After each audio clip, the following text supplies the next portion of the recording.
আসসালামু আলাইকুম সুপ্রিয় দর্শক মণ্ডলী। কথা সাহিত্যিক হুমায়ুন আহমেদের সাবেক স্ত্রী মেহের আফরোজ শাওন, যে ভারতের এজেন্ট, তার মা আওয়ামী লীগের এমপি ছিল। এই কুখ্যাত নারী, এই অসভ্য নারী 24-এর বিপ্লবের বিরুদ্ধে প্রতিদিন স্ট্যাটাস দিচ্ছে, নানা ধরনের প্রোপাগান্ডা ছড়াচ্ছে, 24-এর জুলাই নিয়ে বাজে মন্তব্য করে যাচ্ছে, বিপ্লবীদের নিয়ে জোকস করছে, নানান ধরনের বিদ্রুপাত্মক কথা বলছে, তাদেরকে গালিগালাজ করছে। পুরো 24-এর বিপ্লবকে বিতর্কিত করার জন্য ইনসাল্ট করছে, তিরস্কার করছে তাদেরকে। নানান ধরনের প্রোপাগান্ডা সহ নানান ধরনের তৎপরতায় সে ব্যস্ত। আপনারা জানেন 32 নিয়ে কি হয়েছিল, ধানমন্ডির 32-এর ব্যাপারে। এই মেহের আফরোজ শাওন মাত্র একদিন বা দুদিন জেলে ছিল, তাও হাসপাতালে, 5 আগস্টের পরে, অনেক পরে। কিন্তু তার মেয়ের জামাই, অর্থাৎ তার সতীনের জামাই, তার হাজব্যান্ডের মেয়ের জামাই ডক্টর আসিফ নজরুল, ঢাকা বিশ্ববিদ্যালয়ের প্রফেসর, যিনি আইন উপদেষ্টা ছিলেন অন্তর্বর্তীকালীন সরকারের। তো আসিফ নজরুল থাকার কারণে তাকে একদম আরামায়েশে, তাকে ওই সেই একদিন বা 2 দিন জেলে ছিল সেটা ওভাবে আরামে রেখে তাকে বাসায় পৌঁছে দিয়েছে জামিনে। তাকে আর জেলে যেতে হয়নি, তার নামে মামলা ছিল।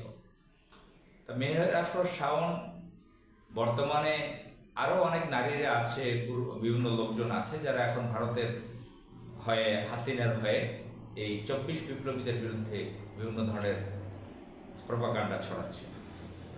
এরকম বহুত আছে। এখন বিএনপি সরকারের লোকজন তারা তো করছেই, বিএনপি সরকারের সাথে যুক্ত আছে, যেরকম ডাক্তার জাহিদুর রহমান। বিএনপি তাকে মন্ত্রী পদমর্যাদায় উপদেষ্টা বানিয়েছে। সে এই 24 বিপ্লবীদের বিরুদ্ধে কাজ করে যাচ্ছে ভারতের হয়ে। বিএনপি সরকারের মধ্যে এরকম অনেকে আছে। আবার তার সাথে যারা চাটুকারি করতেছে, বিভিন্ন ধরনের লোকজন এখন বিপ্লবের বিরুদ্ধে কাজ করছে। সাংবাদিক মাসুদ কামাল, সাংবাদিক ফিরোজ,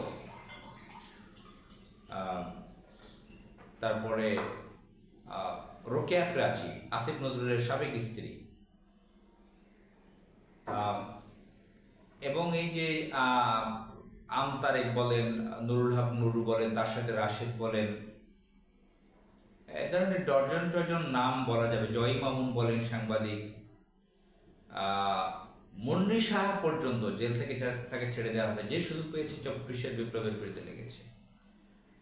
বিভিন্ন বিশ্ববিদ্যালয়ের শিক্ষক শিক্ষিকা, সাংবাদিক, বিভিন্ন পেশার লোকজন যারা আওয়ামী ঘরানা, তারা একদম মুঠিপটে লেগেছে ভারতের হয়ে, নরেন্দ্র মোদী আর অমিত শাহের পক্ষ হয়ে, হাসিনার ক্যাডার হিসেবে, তাদের কৃতদাস হিসেবে কাজ করে যাচ্ছে।